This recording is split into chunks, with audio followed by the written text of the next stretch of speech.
Welcome to the deep dive. Today we're taking a look at something often hidden right under our noses, really. Inhalants. Yeah, it's a complex topic. We've pulled together information from, well, all over toxicology, psychiatry, public health reports, even cultural stuff. And our mission today is to kind of unpack this. What exactly are inhalants? What different kinds are there? The effects, the dangers, which are pretty significant. And who's most affected? We'll also touch on the legal side of things and, like you said, where they show up in movies or music, surprisingly often. Okay, so let's kick things off. When we say inhalants, what are we actually talking about? It seems like a really broad term. It is broad. Essentially, we're talking about a wide range of household and industrial chemicals. Ordinary stuff. Ordinary stuff. Yeah, but the key is that their fumes, their volatile vapors or pressurized gases, are deliberately inhaled to get intoxicated. Right, so in a way that the manufacturer absolutely did not intend. Exactly. It's about misusing everyday products for their psychoactive effects. So this isn't like illegal drugs made in a lab somewhere. We're talking about things we might actually have at home. Precisely. We're focusing on things like, say, gasoline or acetone nail polish remover, liquids that turn into a gas easily at room temperature. Well, okay. Or gases themselves, like nitrous oxide from whipped cream cans or butane from lighters, propane fuel. Got it. So the inhalation part is key. That separates them from, say, smoking tobacco or marijuana where you burn something first. Correct. And it also separates them from sniffing powdered drugs like cocaine. It's about breathing in the substance directly as a gas or vapor. And definitely not the same as using your asthma inhaler as prescribed or getting nitrous oxide at the dentist for pain relief. Absolutely not. Those are legitimate medical uses, delivering medication as intended. Our focus is purely on the misuse of these everyday chemical products, glues, fuels, solvents, propellants, just to get high. It's recreational use, but with items from the hardware store or the cleaning cupboard. That's a good way to put it, yeah. Okay, so if someone decides to do this, how do they actually go about it? What are the methods? Well, you often hear different terms. Sniffing might just be inhaling straight from an open container, like a bottle of solvent. Huffing usually means soaking a rag or cloth with the substance and then holding that up to your face, or even putting it in your mouth or nose to breathe through. Okay. And then there's bagging. That's where someone might spray an aerosol or pour liquid into a plastic bag and then breathe the concentrated fumes from inside the bag. Ugh. Just hearing the description sounds risky. What kind of effects are people looking for? Is it just like being a bit dizzy? It really varies. Depends heavily on the specific chemical, how much is used, and the person themselves. At lower doses, it can be quite similar to being drunk, slurred speech, poor coordination, maybe some euphoria or lightheadedness. Like alcohol, sort of. Kind of, yeah. But with higher doses or more potent substances, the effects can be much more intense. We're talking vivid hallucinations, seeing or hearing things that aren't real, a complete distortion of time and space. Hallucinations from, like, marker pens or cleaning spray.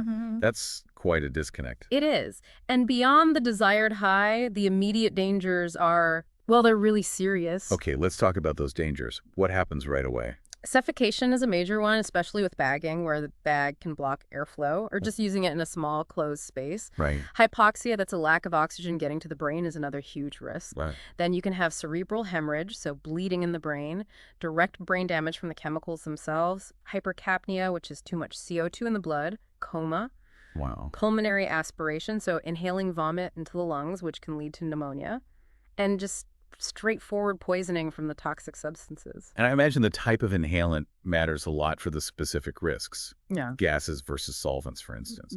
Oh, absolutely. Those pressurized gases, like in aerosols or computer dusters, they expand incredibly quickly and get freezing cold. Freezing. Yeah, so you can get frostbite inside your mouth or throat, or aerosol burns, chemical burns on the skin or airways. It's nasty. And solvents. What are the big risks there? Solvents carry risks like stroke, certain types of cancer with long-term use, sudden cardiac arrest, heart attack.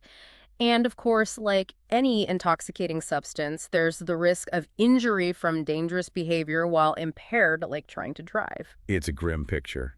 And unfortunately, death is a very real outcome here, isn't it? How can that happen? Tragically, yes. Death can result from several things we've mentioned. Severe hypoxia, cutting off oxygen to the brain, pneumonia from aspirating vomit, heart failure, or sudden cardiac arrest. And you mentioned something called sudden sniffing death syndrome, SSDS. Yes, SSDS. That's particularly terrifying because it can happen suddenly, unexpectedly, even on the very first time someone tries an inhalant. The first time. The theory is that many of these chemicals sensitize the heart muscle to adrenaline, so the heart becomes hyperreactive. Okay. Then, if there's a sudden surge of adrenaline, maybe from getting startled or physical exertion or even just excitement, it can trigger a fatal cardiac arrhythmia. The heart just beats erratically and It stops. stops. That's incredibly scary, especially thinking about who might be experimenting with this stuff. Yeah. You also mentioned gases displacing oxygen. Right, that's another critical danger. If you inhale a high concentration of a gas like butane or propane, it literally pushes the oxygen out of your lungs. So you can't breathe properly. Well, the danger is your body's primary trigger to breathe is sensing high carbon dioxide levels, not necessarily low oxygen. So you could be becoming severely oxygen deprived without feeling that desperate need to breathe sensation until it's too late, That's insidious. especially with gases heavier than air that can pool in the lungs. And the freezing effect with pressurized gases, you mentioned frostbite. Yes, the rapid expansion makes them intensely cold. If someone inhales directly from, say, a nitrous oxide canister or a duster can, they can instantly freeze tissues in their throat. Oh, wow. This can cause a laryngospasm. The vocal cords slam shut, blocking the airway. That can be fatal too. This is a lot. And it sounds like beyond these immediate physical dangers, specific chemicals have their own toxic tricks, They certainly do. Take methylene chloride, found in some paint strippers. Your body metabolizes it into carbon monoxide. like car exhausts. Exactly. So you can get carbon monoxide poisoning. Carbon tetrachloride, thankfully less common now, is notorious for causing severe liver damage. Benzene, found in gasoline and some industrial solvents, damages bone marrow and is a known carcinogen. It causes cancer. And long-term brain issues. Yes, particularly with chronic long-term use of solvents. There's evidence they interfere with neurotransmitters, specifically through NMDA antagonism. Over time, this might actually lead to neuron cell death, essentially brain damage. So a huge range of potential harm, short-term and long-term. Okay, let's shift focus. Who is actually using these substances? You mentioned something surprising about age. Right. It's a really key point about inhalants. They're pretty much the only category of substance used more by younger teenagers than by older ones. Why is that? Well, likely because they're so easy to get hold of. They're often cheap or even free if their household product's already around. And they're legal to buy, mostly. So accessibility is key for younger teens. It seems to be. Tragically, the most severe and chronic use often happens among the most vulnerable populations. We see serious use among homeless children and teenagers, particularly those without strong family ties. That's heartbreaking. Are there other groups that show higher rates? Yes, unfortunately. Higher rates are often seen in marginalized and impoverished communities. This includes, for example, some Native American youth populations and certain Hispanic communities, particularly in urban, low-income areas. And is that linked to poverty or lack of opportunity? Research strongly suggests those factors play a big role. Poverty, lack of opportunity, social exclusion, they all contribute. The easy availability and low cost also make inhalants a substance of choice for some people who are incarcerated or living in institutions or just facing extreme poverty. It really paints a picture of substances used sometimes out of desperation or because other options just aren't there, especially for young people. Okay, let's dig into the specifics. You mentioned volatile solvents first. What are some common examples, things we'd recognize? Okay, volatile solvents, these are the liquids that evaporate easily. Think petroleum products, gasoline, kerosene. Right. Toluene is a big one. It's in paint thinners, many permanent markers, contact cement, model airplane glue. Model glue, yeah, I remember hearing about that. And acetone, common nail polish remover, basically liquids with strong fumes that you can easily inhale. Permanent markers. Lots of people have those around. Have they changed the formula because of this issue? They have, actually. It's quite interesting. Up until the early 90s or so, markers often used solvents like toluene and xylene. Strong smell, pretty harmful. Yeah. Now, many manufacturers have switched to alcohol-based inks, things like propanol or butanol. Still not safe to inhale, definitely not, but considered less acutely toxic than the older solvents. Then contact cement comes up a lot too, right? It does. It often contains toluene or similar solvents, and it dries fast, releasing a lot of vapor quickly. That makes it a common target for misuse. Okay, moving on to the gases. What are the main ones people misuse? Well, nitrous oxide is a big one. You find it in whipped cream chargers, whippets, but also in medical grade tanks. Right. Butane, the gas and lighters and camping fuel. Propane, used for grills and heating. Then there are chlorofluorocarbons, CFCs, historically used in aerosols like hairspray and deodorant and as refrigerants. They're being phased out now for environmental reasons, but older products might still contain them. So even things like hairspray or cooking spray. Yeah, the propellant gas in those cans can be misused. And computer cleaning dusters, those are particularly dangerous because of that rapid cooling effect we talked about. Big risk of frostbite to the airways. Nitrous oxide seems to pop up in a few places, It does. It's a gas, but it also has those legitimate medical uses, mainly for anesthesia and pain relief, especially at the dentist. which maybe makes it seem safer. Perhaps that medical link might contribute to its recreational use. People might misuse medical supplies, but more often it's the whipped cream chargers. The effects people seek are things like pain relief, feeling attached, depersonalization, derealization, dizziness, euphoria, sometimes sound distortions. And what about poppers? Alkyl nitrites, where do they fit? Right, poppers, that's another category. Amyl nitrite, isobutyl nitrite, cyclohexyl nitrite. Amyl nitrite actually started as a prescription medicine for angina, chest pain. Oh, really? Yeah, but it also causes a quick head rush and relaxes smooth muscles, so it became popular recreationally. Their legal status is complicated. It varies a lot. How so? Well, in some places, like the UK, they're often sold legally as room odorizers or leather cleaners, things like that, to sidestep rules about selling them for human consumption. The laws really differ country by country, and even for different specific nitrite chemicals. What about diethyl ether? Or even inhaling ethanol, like alcohol? Are those common? Diethyl ether has a history. It was one of the first general anesthetics, but it's super flammable, and we have safer options now, so it's rarely used medically.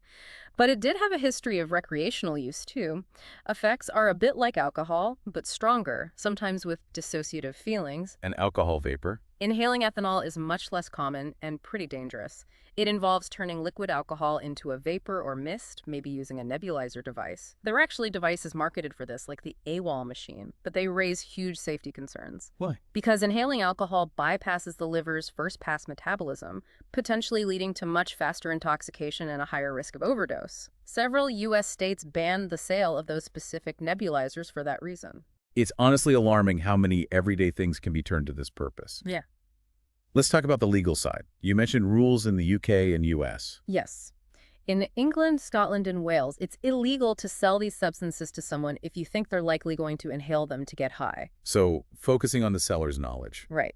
In the U.S., it varies by state, but as of a few years ago, 37 states had laws imposing some kind of criminal penalty for selling, possessing, or using inhalants recreationally.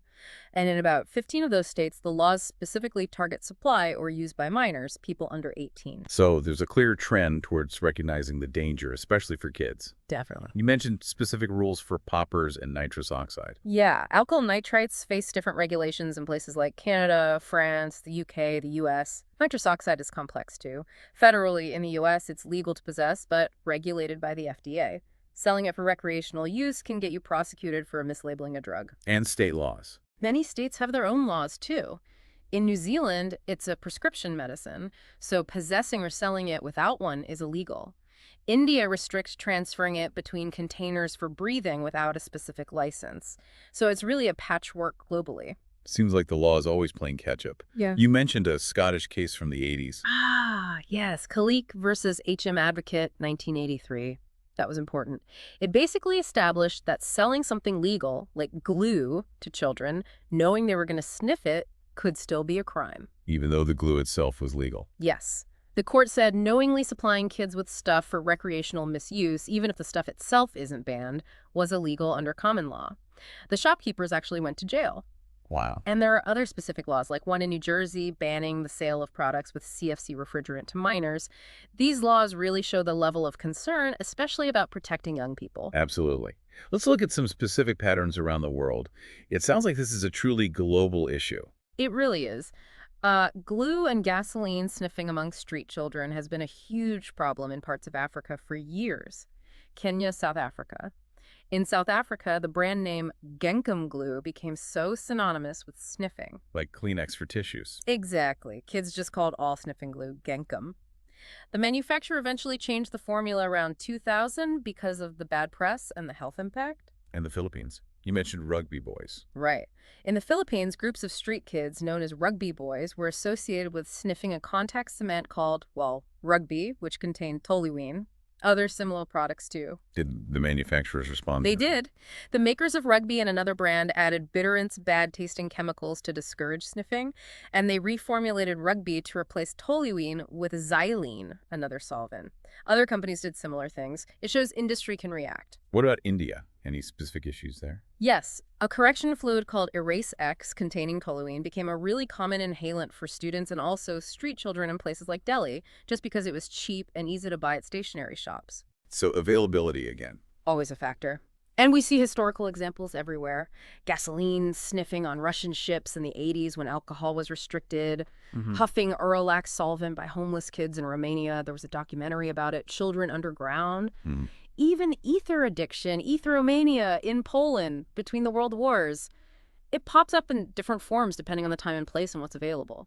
It's quite sobering seeing these patterns repeat. What about North America? You mentioned some specific communities. In Canada, gasoline sniffing among Indigenous youth in very remote communities like Davis Inlet and Kangicum First Nation has been a persistent and tragic issue, drawing national attention multiple times. This sounds incredibly tough to address. It is.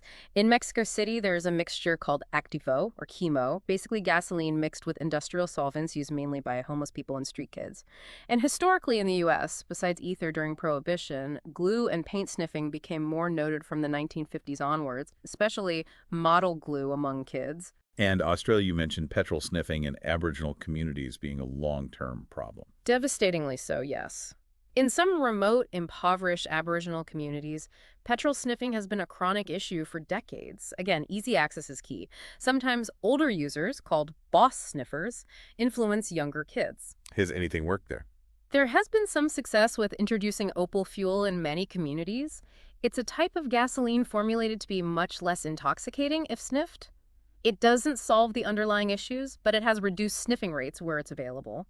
Shows targeted interventions can help. It really highlights how much social context and poverty drive this. Yeah. Let's briefly touch on the formal diagnoses. These aren't just bad habits, right? They're recognized disorders. Absolutely. Both the main diagnostic manuals, the DSM-5 used mainly in North America, and the ICD-11 used internationally recognize inhalant-related disorders. What do they include? There's inhalant intoxication, the immediate effects, then inhalant use disorder, which is the pattern of compulsive use causing significant problems, and then inhalant-induced disorders. Caused by the chemicals. Exactly. Things like inhalant-induced delirium, psychosis, anxiety or depressive disorders, and even lasting neurocognitive problems, issues with thinking and memory. The ICD-11 also includes inhalant withdrawal. So serious diagnosable conditions. Okay, changing gears a bit. Yeah. It was really striking how often inhalants appear in popular culture, music, movies. It is quite widespread when you look for it. In music, you see references going back quite a way. Elton John's The Bitch Is Back mentions sniffing glue. Really? Yeah. But it really became associated with the punk scene in the late 70s. The Ramones famously had Now I Want to Sniff Some Glue and Carbona Not Glue. Right, I know those. And a really influential UK punk fanzine was actually called Sniffing Glue, named after the Ramones song. It suggests a kind of anti-establishment rebellious vibe associated with it then. Any other genres? Oh, yeah. Grunge bands like Nirvana and L7 referenced it. Britpop like Suede. Beck has lyrics about it. Primus. Eminem. Frank Zappa. The Brian Jonestown Massacre. It cropped up surprisingly often across different styles. Rita Lee in Brazil had a hit called Lança Perfume about chloroethane spray. And films, too. Loads of them. Sometimes for comedy, like the glue-sniffing scene in Airplane. Sometimes much more seriously, like in Citizen Ruth, Gummo, The Basketball Diaries, Boys Don't Cry. Even David Lynch's Blue Velvet has a character using amyl nitrite. More recently, films like 13 deal with teenage experimentation. The Wooden Camera, a South African film, depicts it. Even animated shows like South Park or Squidbillies have used it for satire. It's strange how something so dangerous becomes almost background noise in culture sometimes. It does suggest a certain level of awareness, even if it's often played for laughs or shock. Books too, Philip K. Dick, Hunter S. Thompson's Fear and Loathing. Television shows like It's Always Sunny in Philadelphia or Intervention have featured it. Okay, let's circle back to the how. The administration methods. We touched on sniffing, huffing, bagging. Can you give a bit more detail? Because the method seems tied to the danger level. Definitely. So plastic bags held over the mouth and nose, that concentrates the vapors, but also carries that huge suffocation risk. Right. Breathing directly from open containers of solvents, easy, but maybe less concentrated. Soaking rags, as we said, and holding them to the face. Mm. With gases like nitrous oxide, spraying it into a balloon first is common. That lets the gas warm up slightly, reducing the frostbite risk compared to inhaling directly, but it's still dangerous. People filter aerosols sometimes. Yeah, some try to spray things like cooking spray through a rag to try and catch the oily residue and just inhale the propellant gas. Doesn't really work well and is still very risky. And direct inhalation from canisters. With propane or butane, yes, extremely dangerous due to the cold and the high pressure. Hmm. And we talked about vaporizing ethanol, which is complex and hazardous. The key thing seems to be how fast it hits you. Exactly. Absorption through the lungs is incredibly rapid. You have a huge surface area there, packed with blood vessels. It gets into the bloodstream and up to the brain almost instantly.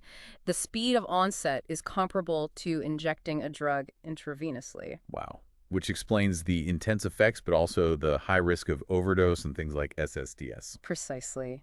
There's very little time lag for the body to react or for the user to stop if they've taken too much. Okay, let's just reiterate the general risks one more time, maybe summarizing some key points, because they really are severe. Okay, well, first, almost all these substances act as asphyxiants. They displace oxygen. That leads to hypoxia, lack of oxygen to the brain, which can cause damage or death.